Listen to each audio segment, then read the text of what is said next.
There are canyons everywhere.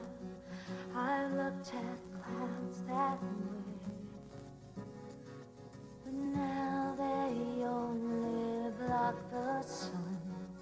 They rain and snow on everyone.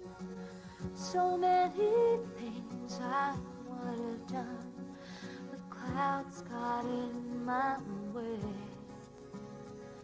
I looked at clouds from both sides now, from up and down, and still somehow Sharon Cuneta, minsan din sa isang panahon ay iniwan ang mga palakpakan, ang kinang ng bituing pansumandaling hinubad para sa pagpapahalaga sa pamilya.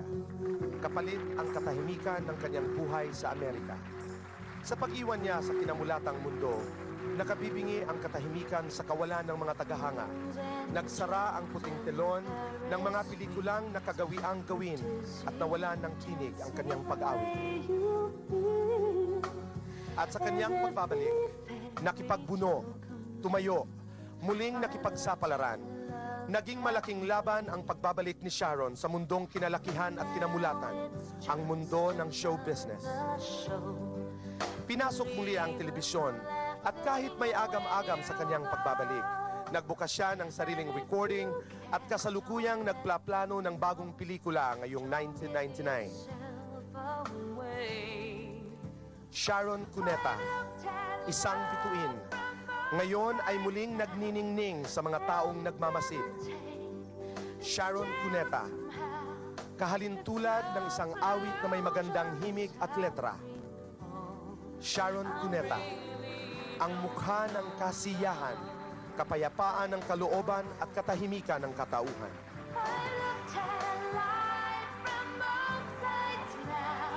Sharon Cuneta, the megastar sa lahat ng panahon, live sa The Box. Ladies and gentlemen, thank you.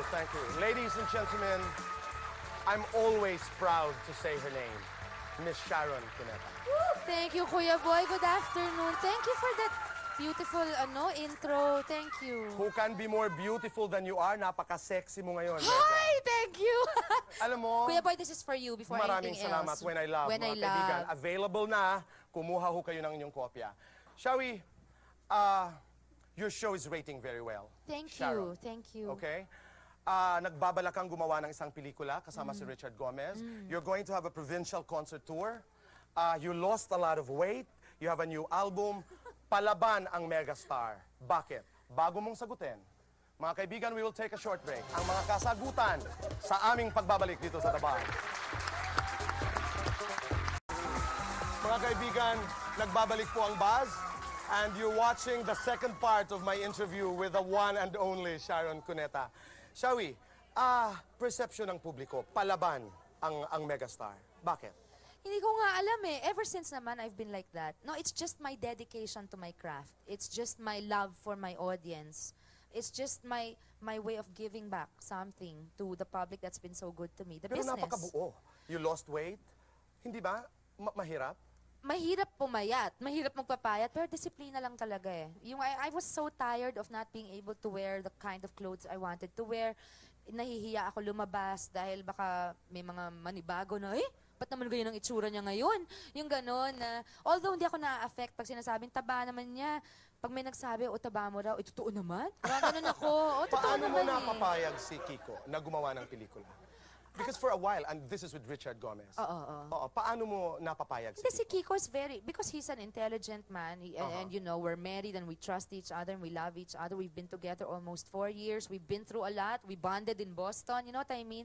Ano siya, yung reasonable. I did my duties as a wife. I waited to have a child. I tried my best. I didn't do anything except for my TV show for almost, mag-1 year na yung show next month. Tapos, add pa the 1 year in Boston, di ba? But was there a time na parang ayaw niya gumawa ka ng pelikula? Siguro nung earlier part, kasi kahit naman ako ayoko eh. Okay. Because my priority was really to have a child. Pero since natatagalan, feeling ko, let's not push it if the Lord is not really giving it at this time. Hindi kasi ibig sabihin ko 5 taon bago ko bigyan ng Panginoon ng anak, 5 taon nakangangalang ako sa bahay. Ang alam din ng asawa ko na mas maligaya akong tao, mas mabuti akong asawa, mas mabuti akong ina, pag maligaya ako. Eh, ang kinaliligaya ko yung trabaho ko rin. Yun lang naman ang meron ako. Very well said. Ang Thank album mo, it's very friendly. Yes. Napaka-friendly. You can relax and you can fall in love. Pwede- That's you know what I mean? exactly what I wanted. Pag-usapan natin, alam mo dun sa Awiting Starlight, yung bonus cut, hindi ko ma-distinguish kung alin ang boses ni Casey at alin yung boses mo.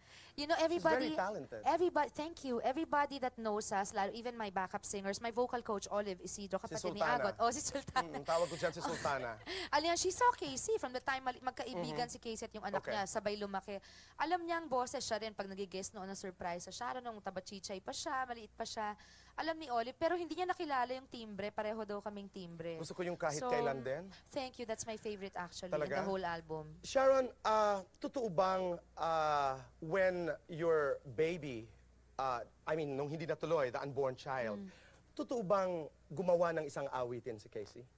Gumawa siya, pero personal niya yun eh. Mahal niya, ano, Pinakita niya sa'yo? oo. But Casey is very deep.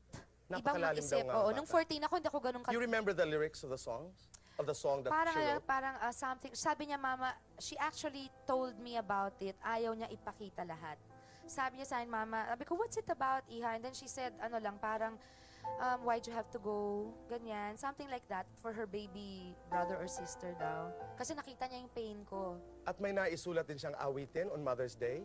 Ibinigay ba niya Marami sa'yo? siyang gano'n. Oh, poem actually yung binigay How niya was sa that? akin. How does it go, if you remember the poem? Meron pa siyang yung mga times na nagno-naughty siya. I'm sorry for all the ganito I've caused you. Parang, I hope you don't think I've changed. I hope ganito. Kasi lumalaki na siya. Eh, syempre bilang nanay, na-insecure ako kasi lumalaki na yung anak ko. Tama, naiyak ako.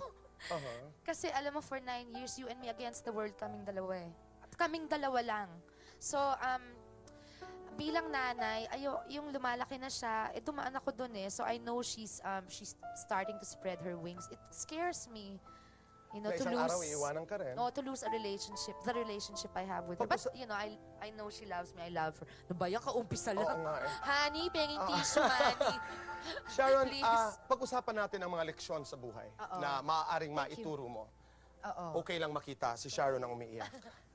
Mga leksyon na maaaring maituro mo sa iyong anak. Halimbawa, pagdating sa pag-ibig, anong iiwanan mong leksyon para kay Casey?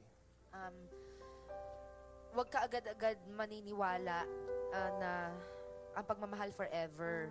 Dapat hindi kasi pagmamahal lang eh. In a relationship, you have to really hit it off. Yung magkasundo kayo, you have the same values. Kasi mahirap i-maintain ang isang relationship kung ang puhunan mo, pagmamahal lang. Although it's the most important Dapat holistic, ingredient. buo. Holistic, oo. Kaya hindi yung kaya ko yan, titiisin ko na lang kasi mahal ko, nawawala yun eh. Pero karamihan ng bata kasi nabubulag talaga, lalo na pag unang pag-ibig. Sinasabi ko na nangyari sa akin yun, anak, Correct. you know, I loved your father, pero akala namin forever. You never, pag, kunyari ako pinalaki ako na matino yung pagpapalaki sa akin ng mga magulang ko. Lahat ng mali ko, ako may mali doon, walang mali ang magulang ko. Kasi sinabi nila kung ano yung dapat kong gawin, hindi ko sinunod. Hindi mo eh. lang sinunod. Oo, so sinasabi ko kay Casey, anak, nakita mo, ito dinaanan ko, ayokong umiyak ka ng ganon.